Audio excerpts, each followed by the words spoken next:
Welcome. Gather around. Welcome. Gather around. Shh. It's story time. This is a story about a king who ruled over a beautiful village in Africa. The village of Jabula, the land of joy. The people of Jabula knew to share the wealth of the land amongst one another in order to keep the harmony and show appreciation for all they had been blessed with. But the king had done a very bad thing. He was not from the land he ruled. He travelled far and wide and happened upon treasure. Treasure carefully placed in the middle of the land and equally shared amongst all the villagers.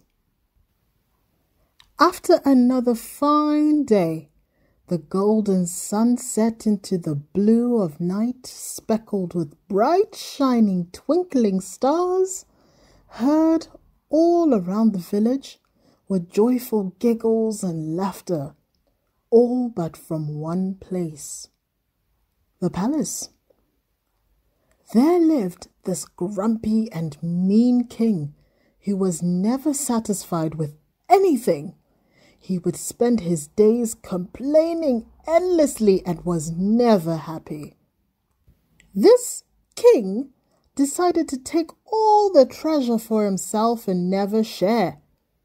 He then built his palace right in the middle of the village, where he found the treasure so nobody could reach it or ever take it from him.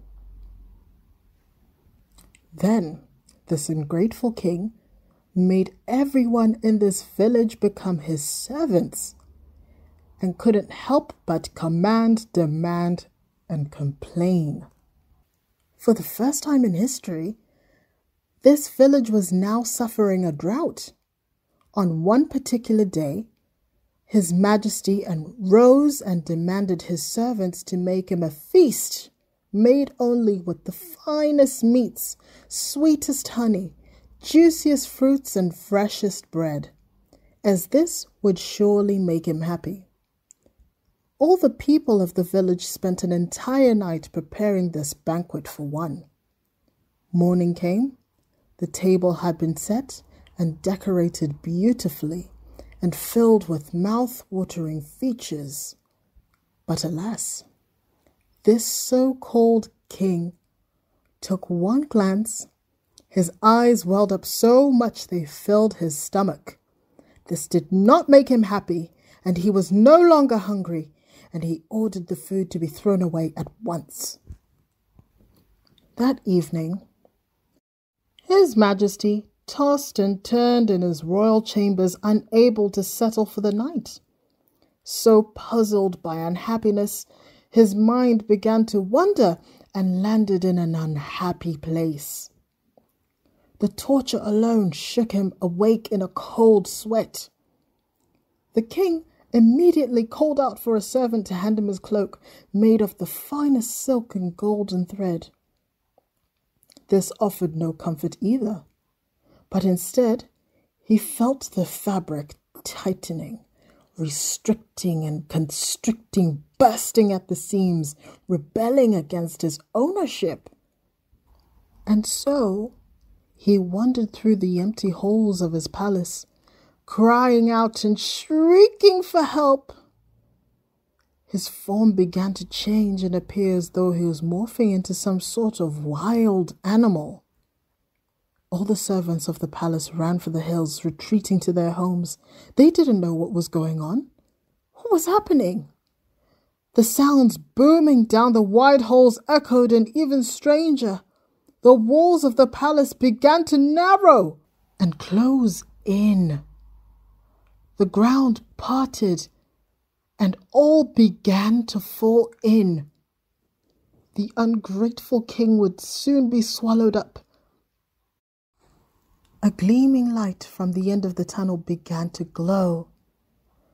As the king began to run towards it as fast as he could, fighting at every inch for his way out, but alas, he felt himself going down as if an anchor had been hitched to his waist. down, down, down he went, and all he had stolen had been returned to the ground where it belonged.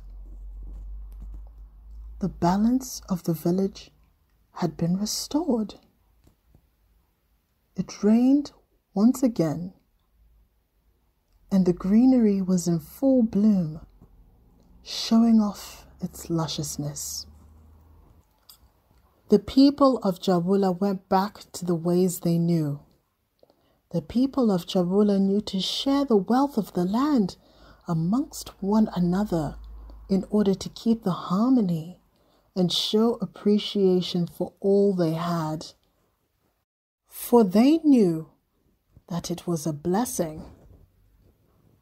But from that fateful day, they also knew to warn any stranger of the dangers of not sharing, and warned of the lesson learnt by the ungrateful king. Thank you for listening to the story. We'll see you next time. See you next time.